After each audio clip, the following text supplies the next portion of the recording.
Ishaya will be like yeke. Like yeke soon. Like the most important Usalobwa Emaka. what damn is your day? And I may roll leg with her. Nobody. Ovie pastor who while when I want to marry on son, on it goes son.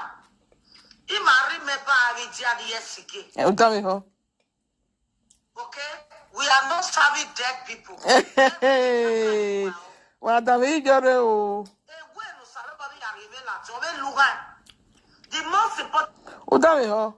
Oh, waiting, I remember by Gianni yesterday.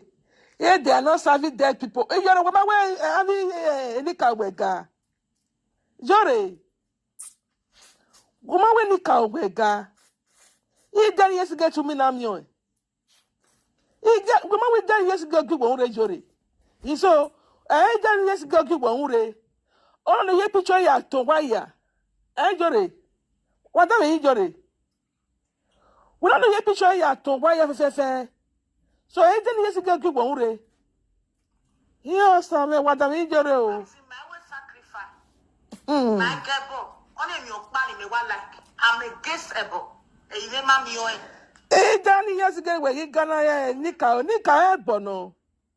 Is there any nika bono? We may have nika o he. Who he cannot win days to give my good one with Jore. Yes.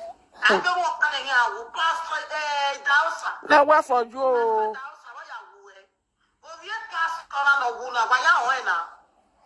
I don't want regime. Regime church. No, I don't want to be another 40 years in Ogu. I'm not for me, who? They were better letting you one down in Jore. Well, better lay. Usalo. A prayer. Usalo bois, a maca. I don't walk money here, who are Mona. Nobody. A ovie pastor who. While they want to marry on son. On it, son. He married me by like what you love, I like you, Joe. Damn it, Jore. We are not serving dead people. Jore. Why say a bow? A guy and any cow no way. A guy and any cow no way, Jore. Oh, that was my man, not aware. It's Danny yesterday, go on Uri. Was you know a title my tide won't. But when like General Canada, it's yesterday, my go on Uri. Where I didn't yesterday, where guy. And when I just a picture here, we Canada way here. Enjoy. I want to watana. Hey, Edo. What begging them up if I'm not go?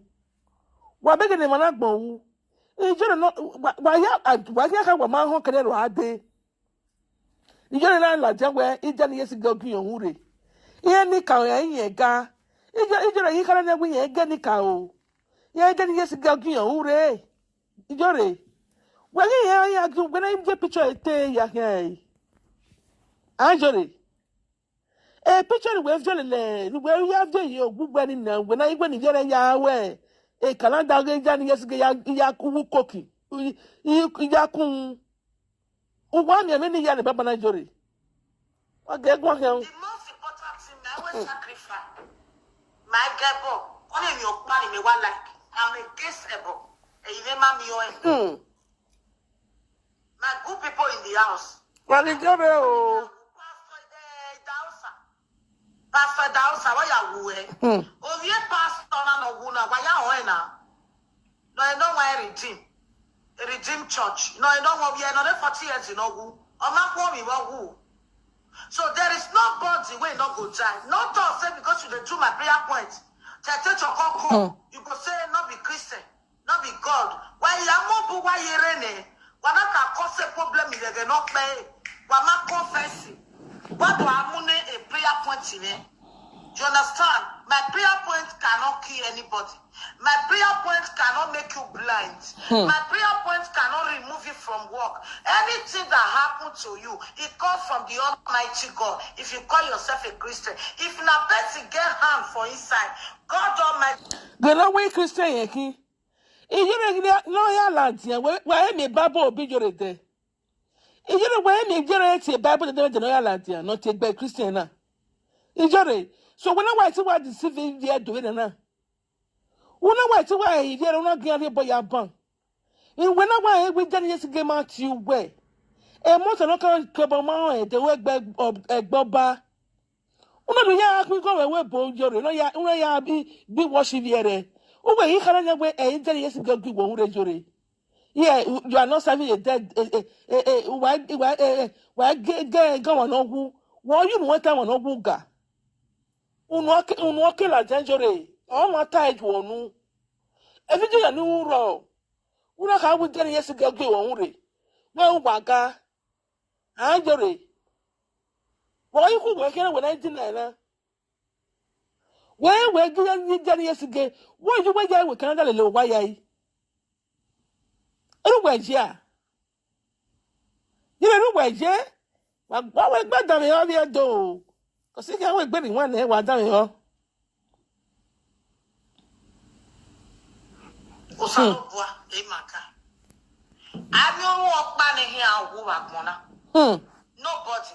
Ovie pastor who. Now, wow. Why when they marry on sa. On it goes sa. He marry me by the SK. Okay? We are not serving dead people. Every day you are.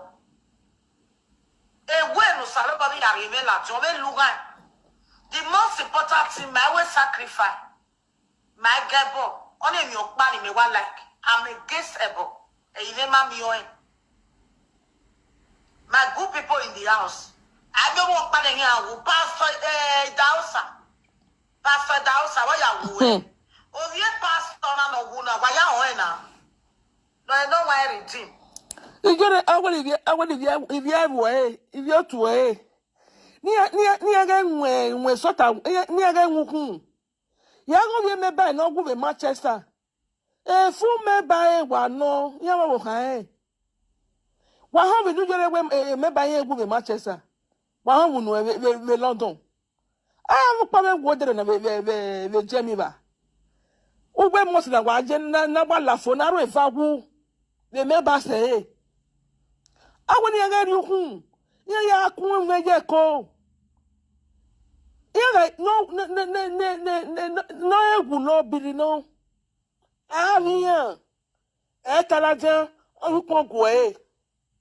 Or you can't go away, Church. No, I don't want to be another 40 years in Ogu. I'm not going to who.